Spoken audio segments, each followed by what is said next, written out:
Madame, monsieur, bonsoir. Merci de nous recevoir chez vous et bienvenue. Alors, nous sommes bien sûr à l'heure de cette pandémie, le coronavirus. Eh bien, nous allons commencer avec ces mesures barrières pour lancer également un message par rapport à la protection. Vous le savez, il faudra porter ces masques lorsque vous êtes dans un endroit public. Alors, nous allons démarrer cette édition, excusez-moi, d'enlever ces masques. Alors, nous avons initié une série d'émissions avec certains acteurs sportifs. Pour ces premiers numéros, nous avons choisi quelqu'un que vous connaissez peut-être, d'autres peut-être, certains peut-être ne le connaissent pas très bien. C'est Bob Makandalele, à qui je dis bonjour. Bonjour directeur, très en forme, excusez-moi d'enlever, je vais le remettre après. Déjà que nous observons 1 mètre de distance, voilà. Je crois que ça va. Voilà. Donc c'est avec Bob Makandalele que nous allons démarrer cette première édition. Nous allons un peu connaître à fond l'homme, son parcours dans le sport, ce qu'il a déjà réalisé, ses idées. Nous allons revenir également autour de tout cela. Alors, Bob Makandalele, encore une fois, bonjour. Bonjour. En forme? Très en forme. Alors, depuis le début de cette pandémie, comment vous vivez? Ça dérange la vie, ça dérange la circulation? Comment vos impressions? Il faut dire que ça nous a pris de court. Nous n'attendions pas qu'une maladie de cette envergure pouvait venir et que ça pouvait influencer sur nos habitudes. Il faut se le dire, ça dérange un peu dans le sens où nous, dans notre secteur, le football, on ne travaille presque pas. On est vraiment, tout est fermé chez nous, mais bon, on n'a pas le choix, ça dérange, il faut le dire, ça dérange vraiment, mais bon. On est obligé, la santé n'a pas de prix, nous sommes obligés de respecter cela, sinon à quoi servirait qu'on puisse toujours faire ses conférés et être exposé à cette maladie. Donc on n'a pas le choix, on respecte les gestes barrières qui nous ont été conseillés par l'OMS et par nos autorités locales ici et on fait avec. Allez, on va revenir autour de cela à la fin, mais on va entrer dans le vif du sujet. Bob Makandalele, pourquoi vous êtes venu dans le sport? Qu'est-ce qui vous a amené dans le sport? Pourquoi pas être dans les affaires, en dehors du sport? Pourquoi vous êtes venu au chevet du sport? Déjà, je vais rectifier quelque chose. Le sport aussi, bon, en général et le football en particulier, parce que là où je suis réellement, c'est aussi une affaire. Okay. C'est aussi une affaire, sauf que nous ne la faisons pas, pas comme les autres font leur affaire, comme si aussi je peux me répéter comme ça. Mais j'ai choisi le foot parce que je fus moi-même footballeur. Je suis moi-même footballeur. Ceux qui me connaissent savent que j'ai joué à Matete, au terrain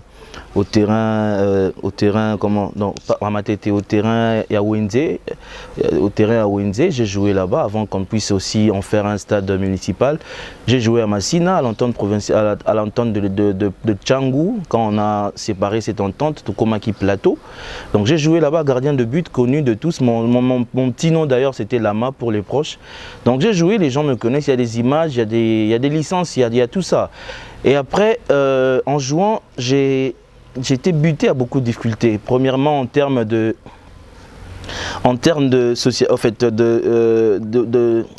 proximité avec les amis. Vu que j'ai étudié, les amis nous voyaient, c'est-à-dire le groupe de joueurs qui étudiaient était mal vu auprès des autres. C'est-à-dire que nous étions vus comme ceux qui déjà ont une chance dans la vie. Nous venons juste embrouiller ceux qui n'étudiaient pas parce que eux vraiment c'était le foot ou rien. Ça c'était la première difficulté. La deuxième difficulté c'était que on a beau bien jouer au football, il n'y avait pas de perspective d'avenir. On ne savait pas on finirait par faire quoi. Est-ce que je finirais professionnel ou je joue juste pour le plaisir de jouer? Donc devant ces deux dilemmes, je m'étais dit, si je ne peux pas moi-même jouer au football, je dois faire un effort pour que je puisse au moins apporter une solution à ces secteurs parce que c'est le problème récurrent dont fait face beaucoup de joueurs dans notre pays. C'est ainsi que de là est partie cette envie de... Quand j'ai vu que ma carrière n'irait pas loin, parce qu'après le Congo, je suis allé en Afrique du Sud, j'ai essayé de jouer en 3e division. J'ai essayé, mais bon, vu que je n'avais personne derrière moi pour me pistonner aussi, parce que le football, c'est pas le joueur lui-même qui parle pour lui, qui joue sur le terrain. J'ai fait ce que je pouvais faire, mais à un moment, il s'était avéré que je ne pouvais pas, il fallait accepter cette décision. Je l'avais acceptée et je m'étais focalisé sur le marketing, le management sportif. J'ai commencé à assister à des formations, à des trainings, c'est-à-dire juste pour me perfectionner et apprendre plus et voir dans quelle mesure je peux apporter des solutions dans mon pays. C'est ainsi qu'est née cette envie de rester dans ce domaine. Je pouvais aussi vendre la bière, tenancier d'un ganda ou d'un restaurant, mais j'ai choisi d'être là et voilà, je suis là. Alors vous avez parlé des trainings tout à l'heure. Alors le déclic dans cette histoire est venu vers quelle année? Ça a commencé dans votre club? Les déclics, c'était quand? Exactement en 2000, je dirais même en 2006, en étant en Afrique du Sud, j'ai essayé de, en fait, déjà j'étais en train de me former intellectuellement pour apporter mes idées à notre football ici. Je suis venu plus d'une fois en quittant l'Afrique du Sud quand je venais en vacances ici au Congo. J'ai rencontré les dirigeants de notre football avec mes projets, mais bon, j'étais juste un de plus. Okay. Donc un de plus, donc on a dit non, c'est-à-dire le truc c'est que comme vous le savez, bon peut-être comme vous le savez, ça dit c'est toujours ça le langage au fait, on ne prête pas trop attention aux idées d'une personne, mais on la qualifie directement. Ce sont des gens qui n'ont rien à faire, ils sont là à l'extérieur stressés, ils viennent des idées qui ne pourront pas être implémentées sur place soit. Donc 2006, mais bon j'ai été tourné en rang pendant 3 ans, jusqu'à ce qu'en 2009, il y a Chris O'Loughlin qui était venu avec le coach Bibé de heureuse mémoire. Ils sont venus pour entraîner Vita. Ils sont venus en 2008 si je ne me trompe. Déjà qu'on se côtoyait, on fréquentait ensemble et il est venu avec le coach Bibé, il avait fait bonne impression. Quand le fin compte nous a laissés, les dirigeants du club avaient gardé contact avec lui, le coach Chris, et ils lui ont demandé s'il pouvait venir entraîner l'équipe. Il avait accepté, il avait même déjà quitté l'Afrique du Sud où nous étions ensemble pour revenir au Congo, prendre le règne au sein de l'ASV Club. Quand il est venu, il a effectivement pris le règne au sein de l'ASV Club et il devait venir en Afrique du Sud pour préparer la campagne 2009-2010. C'est ainsi que quand ils viendront, ils me trouveront là-bas, il m'appellera, mon cher, voilà, j'ai accepté ces jobs, mais je ne sais parler ni le français ni le lingala. Est-ce que tu serais intéressé à venir me rejoindre dans cette aventure comme mon interprète et comme tu as aussi des notions du football, tu m'aiderais dans cette aventure. Donc c'est comme ça que le déclic, tout a commencé. Et moi je travaillais, en ce moment je travaillais pour une maison d'habillement au REB, ceux qui connaissent l'Afrique du Sud, à Eastgate. C'était pas une décision facile. Facile pour moi parce que j'avais là l'opportunité de travailler dans ma passion, mais pas facile pour la famille parce que revenir, après avoir été à l'extérieur, revenir pour être interprète dans Vita Club, c'est-à-dire déjà nos clubs d'ici ne donnent pas une très bonne image auprès de ceux qui ne côtoient pas le monde footballistique. Ils pensent que c'est rempli des voyous, pourtant c'est pas ça. Nos clubs sont nobles, mais c'est juste l'image qu'on a vendue et qu'on est appelé à changer. Donc je devais prendre une décision, je m'étais assumé parce que je m'étais dit, Bob, tu as toujours cherché cette opportunité. Tu as toujours cherché à être dans le mouvement, mais là, tu as essayé toi-même, tu as vu comment on t'a balancé. Et là, ça vient, mais comme interprète. Vas-y, tu feras tes preuves et tu seras déjà à l'intérieur et sûrement tes qualités seront remarquées et à partir de là, tu pourras implémenter tes idées. C'est ainsi que je suis venu, interprète en 2009. On a fait la campagne qui nous a emmenés à 2 pieds en quart de finale. On a battu Coton Sport ici. En match retour 2-0, nous avions perdu là-bas et quand il fallait maintenant entrer en phase de poule, on a commencé, mais le dernier match où nous devrions aller jouer en Angola, le coach Chris ne partira pas pour des raisons vraiment que vous connaissez tous. Il n'est pas parti, il n'a pas aimé ça, il a plié bagage, il est parti. Et le chef, le président, le général Amissi, que je salue en passant, s'il a regardé cette émission, m'a demandé de rester. Il m'a demandé de rester, donc je suis resté. C'est en 2010 je suis resté. Et voilà, donc c'est ainsi que tout a commencé. Et j'ai grandi dans V-Club.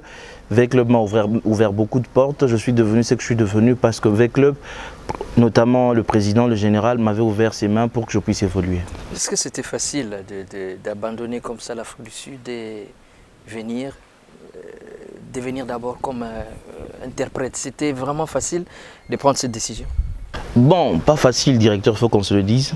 Pas facile parce que déjà par rapport aux préjugés, déjà les gens, c'est-à-dire c'était pour déjà même aussi mes frères, c'était comme si Sagno Poni, tu peux pas faire mieux avec tout ce que tu as fait, avec ton bagage d'envie, mais j'ai toujours cru que c'est mieux de souffrir dans sa passion que souffrir dans ce qu'on n'aime pas. Imaginez-vous si j'ai des stress dans le monde du football, vu que j'aime le football, je sais comment me reconstituer et m'en sortir par rapport aux défis que le football présente. Mais le même défi, quand je les trouve dans une banque, par exemple, si je suis banquier, je ne les vivrai pas de la même manière parce qu'à la base, je ne suis pas banquier. Ce n'était pas ma passion être banquier. Moi, je dis que ce n'était pas facile, mais le plus important, c'est ce que j'avais, ma vision. Je savais que ça ne serait pas facile. Déjà, dans aucun domaine de la vie, ça sera facile. Mais exercer dans sa passion, c'est comme si on a déjà gagné 50% de la bataille, le reste, on sait s'en sortir. Alors, vous arrivez à Kinshasa avec à côté de vous quelqu'un qui ne parle que l'anglais. Il y avait des entraînements, il devrait parfois parler avec les généraux, avec beaucoup de responsables. Il fallait toujours être là. C'était comment pour essayer d'être toujours au milieu? C'était pas facile, mais c'était un plaisir que je prenais parce que ça me permettait d'être impliqué. J'étais vraiment impliqué dans tout. Et ça me permettait aussi de me vendre. Parce que les généraux pouvaient... Je rappelle que c'est également là où nous, on a découvert un certain Bob. Ça. Donc le général, au fait, le président ou d'autres membres du club, ça leur permettait de voir qu'au-delà d'un interprète, comme c'était ce qu'on m'avait collé, c'est un monsieur qui sait s'exprimer, qui est intelligent, qui apporte des avis. Moi, je crois que ça m'a aidé. Et puis, ça m'a permis de tisser beaucoup de relations avec des personnes qui, après, m'ont aussi aidé dans mon parcours, dans ce chemin, jusqu'à où nous sommes aujourd'hui. Mais revenons un peu aux entraînements avec le joueur. C'était facile avec... il y a aussi les caprices des joueurs. Il fallait recadrer. Chris qui parle comme ça. Il faut transmettre fidèlement la matière. Ça s'est passé comment? Bon, à la base, je suis manager. C'est-à-dire, un manager, c'est un meneur de troupe. Donc j'avais déjà ça en moi. Les entraînements, on les préparait un jour en avance. Quand on arrivait, on avait 15 minutes pour expliquer aux joueurs ce qui sera fait. Et après, le football est un langage universel. Sur le terrain, le joueur s'adapte. Et quand il y avait des difficultés, l'entraîneur, toujours par moi, passait, il donnait le message et fidèlement, je faisais arriver le message. Par contre, il y avait aussi le problème des prises de tête.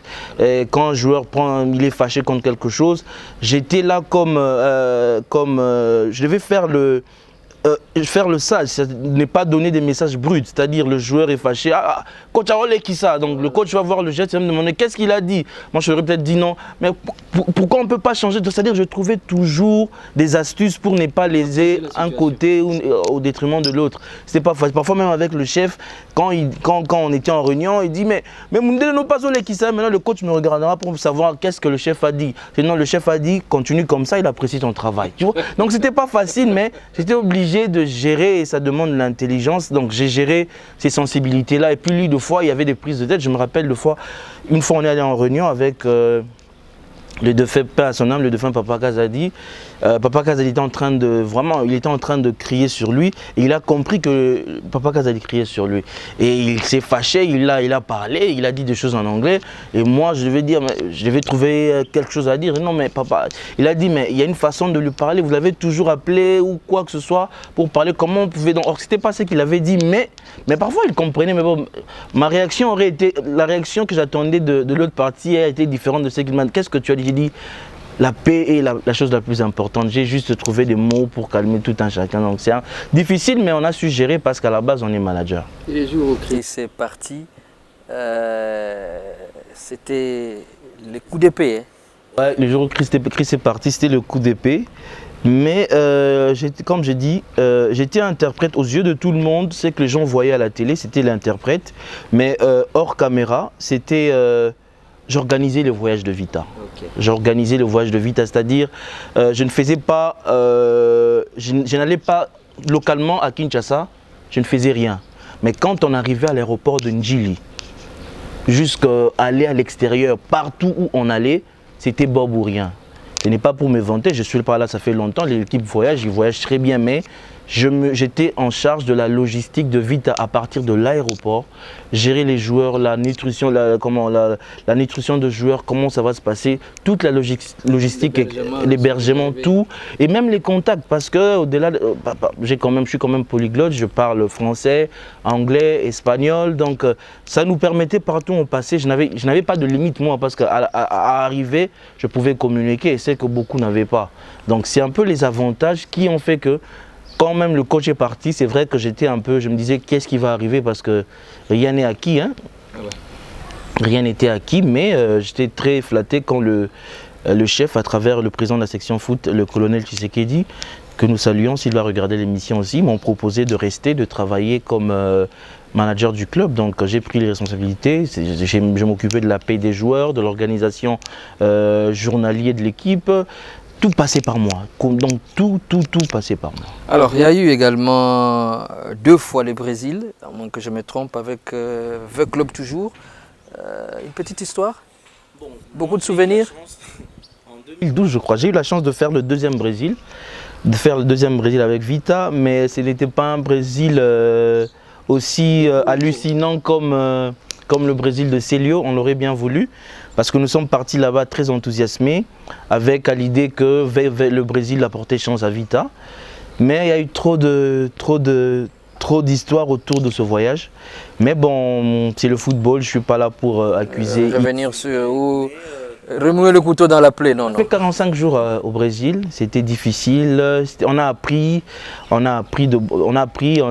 c'était beaucoup, c'était une belle expérience, bien que footballistiquement, les attentes de Banavea, on ne les a pas atteintes, bon, nous nous en excusons parce que nous étions impliqués en ce moment-là, mais ça a été une belle expérience et si c'était à refaire, je vais le refaire, mais d'une autre manière avec l'expérience que nous avons déjà acquise maintenant. Alors, s'il faut peut-être regarder dans vos souvenirs, dans votre tête, qu'est-ce que vous avez aimé dans tout ça, votre passage au sein de l'ASV Club?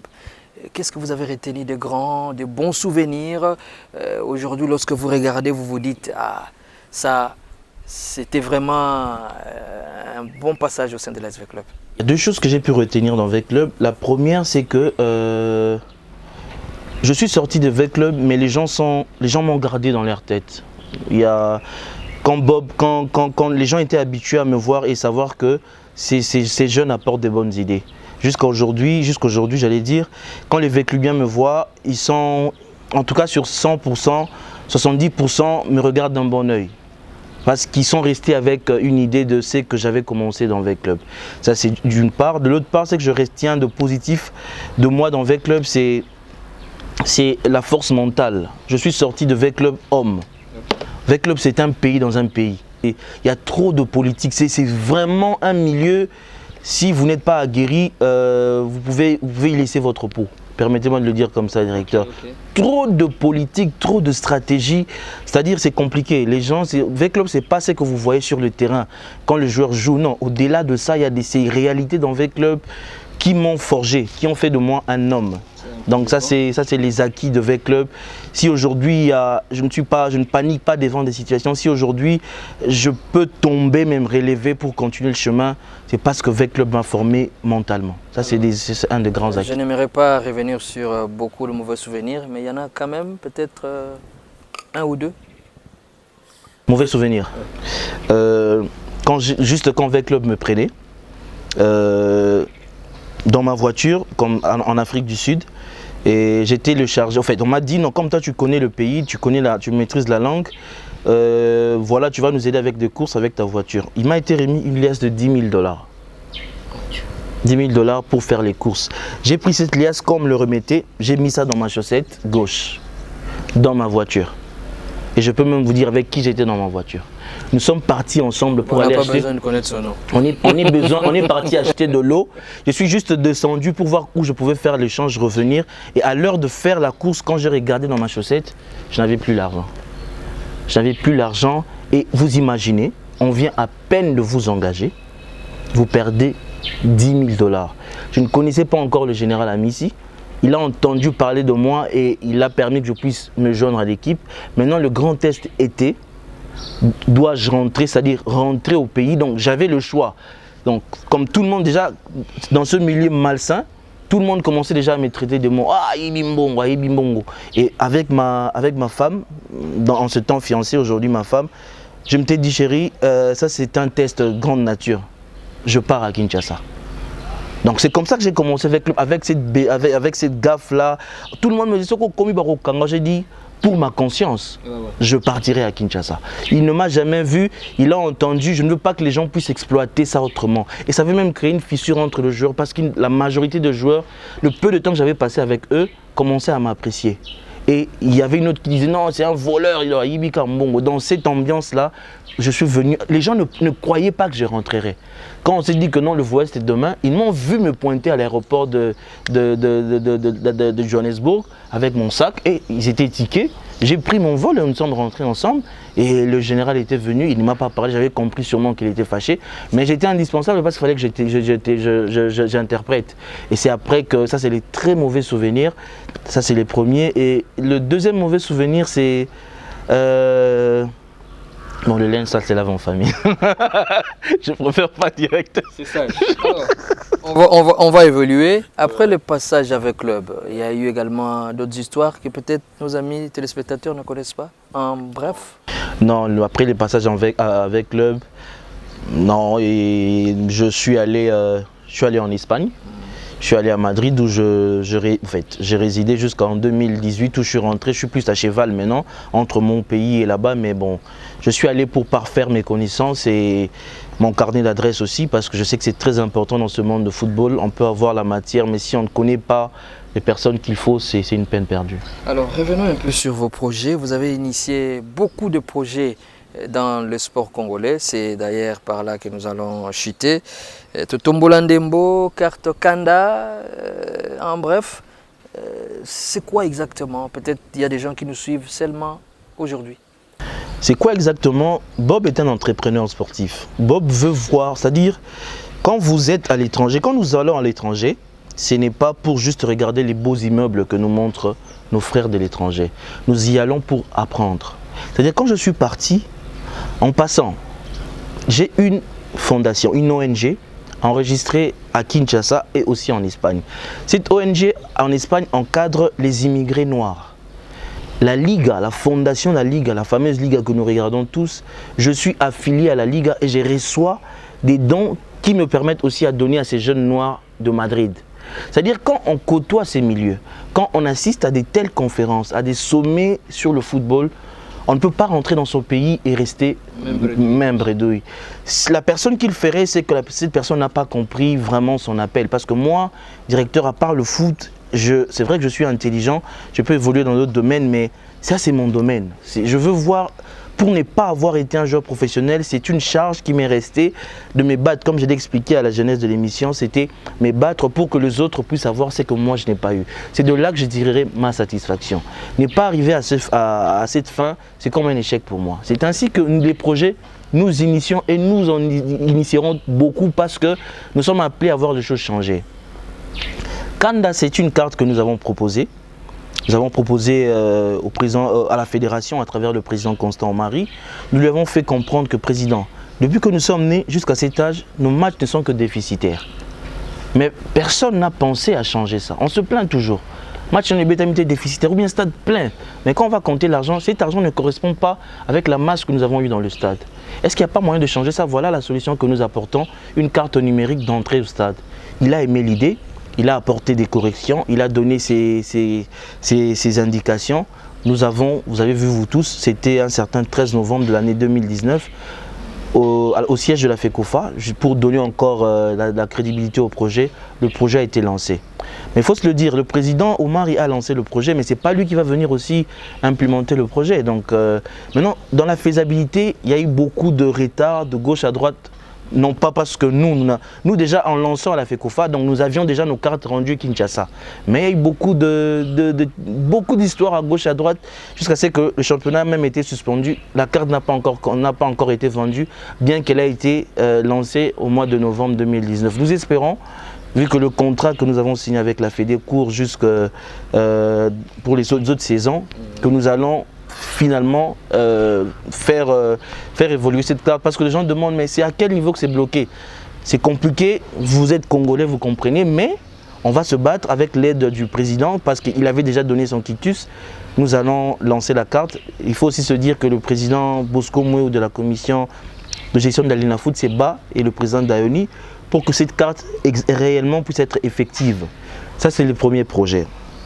Le deuxième projet, bon, nous avons réfléchi.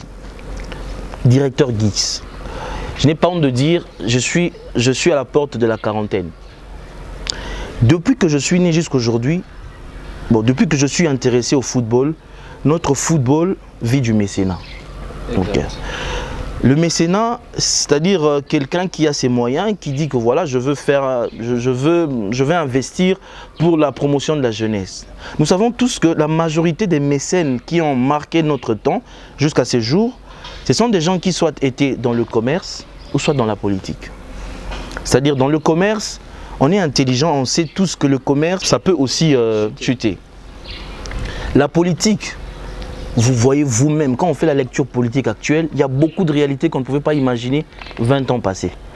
Changement de régime, et que les poids lourds pouvaient aussi être inquiétés par la justice.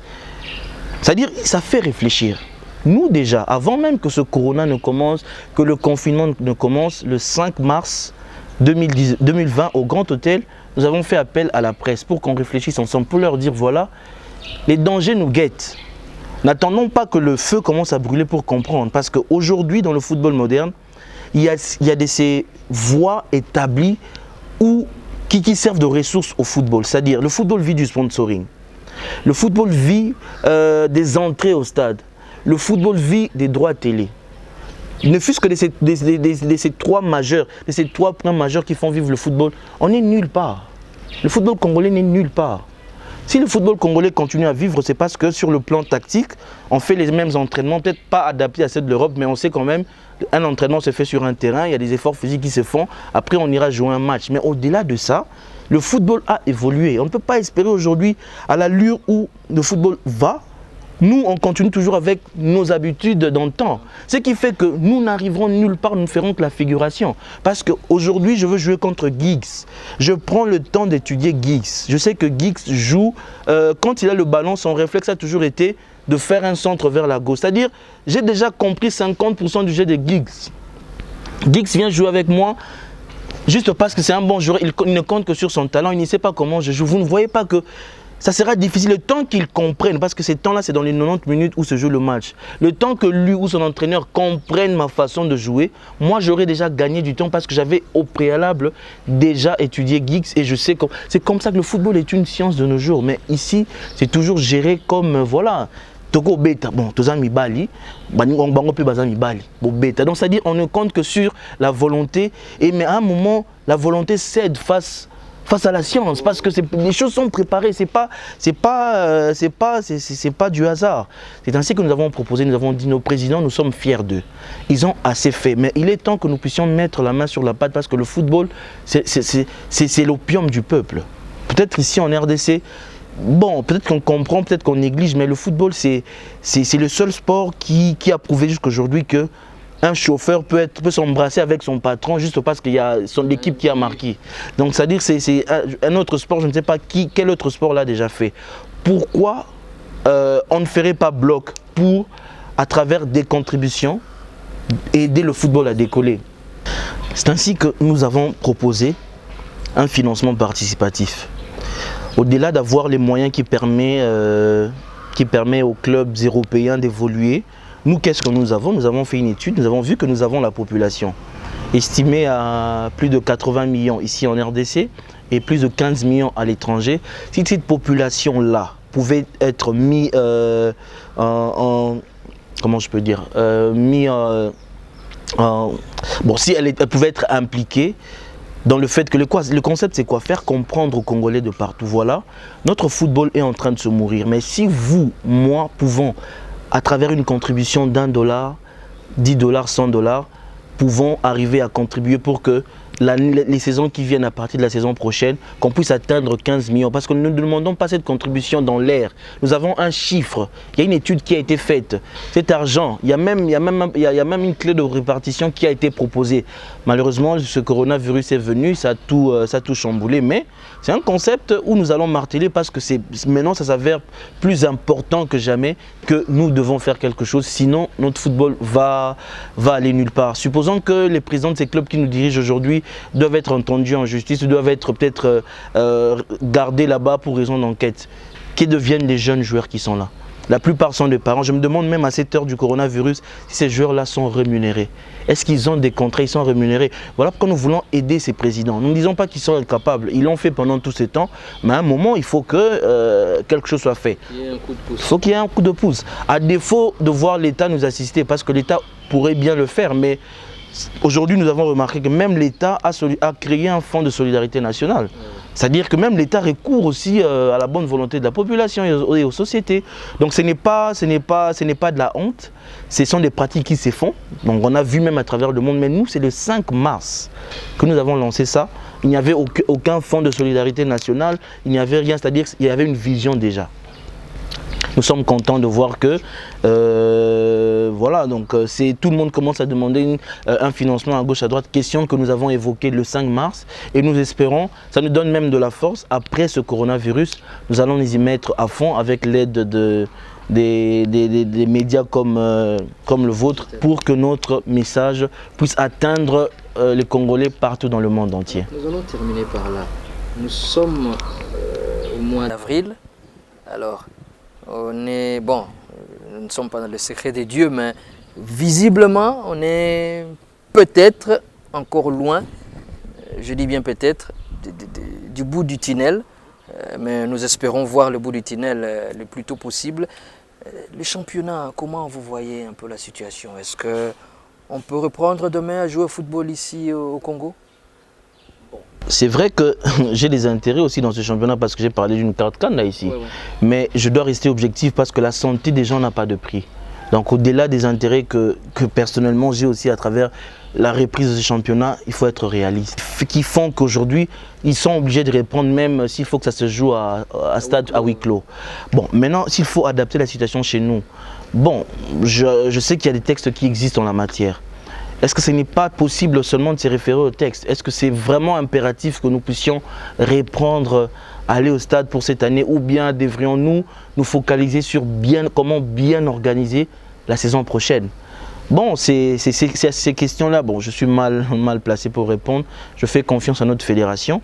Je crois qu'ils trouveront, au moment opportun, ils trouveront une solution qui ne rencontrera pas forcément l'assentiment de tout le monde, mais qui sera, selon ce que je crois, la bonne décision. Mais bon, tout en tenant compte de la santé des gens, parce que il faut que moi je suis content, je rends grâce à Dieu tous les jours. Quand je regarde ce que le corona a fait ailleurs et comment nous sommes quand même protégés ici, je me dis, bon, est-ce que c'est pas parce que le dépistage ne se fait pas partout? Ça, c'est une question. Ou peut-être, même en Europe, quand le dépistage ne se faisait pas partout, les gens mouraient dans leur maison. Mais ici, en tout cas, je n'entends pas parler de ça, donc je rends grâce à Dieu. Ne cherchons pas à voir ces réalités macabres chez nous. S'il y a moyen de trouver une solution qui épargne la vie des gens, parce que ce serait mal d'être dans un terrain avec une conscience chargée, parce que tu vas koufi pour Nabiso. Donc, qu'ils prennent leur temps, qu'ils réagissent vraiment en responsable comme ils l'ont toujours fait, qu'une solution soit trouvée. Alors, je vous donne un dernier mot avant de revenir sur les mesures barrières. Nous sommes à l'heure du corona. Peut-être un tout dernier mot? Je vous remercie pour la marque de confiance. C'est-à-dire, en 2009, je n'aurais pas pensé qu'un grand monsieur comme Giggs Landou pourrait peut-être venir chez moi à la maison pour une émission de ce genre. Et en 2020, je suis l'invité de Giggs Landou chez moi à la maison. J'aimerais encourager les jeunes dans le foot ou comme dans d'autres secteurs de la vie, vous avez une vision, vous pensez atteindre un objectif dans la vie, que les obstacles ne soient pas un frein pour vous. Il a fallu que je sois dans le milieu depuis 2019 pour avoir la grâce d'avoir le directeur DIC chez moi en 2020, c'est-à-dire 11 ans. 11 ans de constance, 11 ans de travail dur. Voilà, les efforts commencent. Déjà, le fait qu'ils viennent, ça prouve de la considération. C'est là me pousse à vous dire aussi, vous jeunes qui me suivez, croyez en ce que vous faites. Ça peut prendre du temps, mais quand vous le faites bien et que vous le faites avec beaucoup de détermination, un jour, vous y arriverez. Alors, nous sommes à l'heure du Corona. On peut rappeler certaines mesures pour édifier également les amis téléspectateurs qui nous suivent. En tout cas, tout le monde a besoin surtout n'engé maladie ou ezoko boma. La moindre des choses est que landa oyo ba kondina biso ba sengi biso to sala, c'est-à-dire kola tabakas ke biso kuto sana ngo ezaka poto bana une émission, donc c'est-à-dire ba si ba pesi etindo que nous se toza na casque na ye ba exiger oti za la kaka ya luxe masque na yo kuto, j'allais dire oza na masque na yo oza obligé te za la luxe babi ata elamba kata ata eloko mais la ki sa bonne ata liputa la qui sa bonne volonté que aux en aposa ya komi battre la yomoko pour battre la paix bateau bazali bosona, parce que balobi que so ya pas mozo ko sauter et que ko sala ba dégâts mingi. Et puis to sokola maboko papa Gixler aye a sokoli maboko avant kota, mais à part le fait que sokoli maboko azana détergent ngape nazana oya désinfectant nanga, j'allais dire ngape nazana désinfectant nanga juste pour na sokola ko maboko pour na éviter na simba peu désinfectant, donc c'est-à-dire ko sokola maboko à chaque fois que au coquille ko salango. Et puis distanciation sociale 1 mètre, tu garder en haut pour éviter baso ya ba quoi que ce soit dans 1 mètre. Et puis kokosola pour kosu comme une passe de ko bangi ça coûte kokosola, mais ce que yelio changwata awa na coude na yo koso na coude na yo. En tout cas c'est ça geste minime mais ko sauver va belé. Je nous encourage tout l'andango ti maladie ekosila. Voilà, c'est bien dit. Merci à Bob Makandalele de nous avoir ouvert vos portes ici. Merci beaucoup. Merci. Merci également aux amis qui nous ont permis d'arriver chez vous. Allez, bonne suite de programme sur Digital Congo Télévision.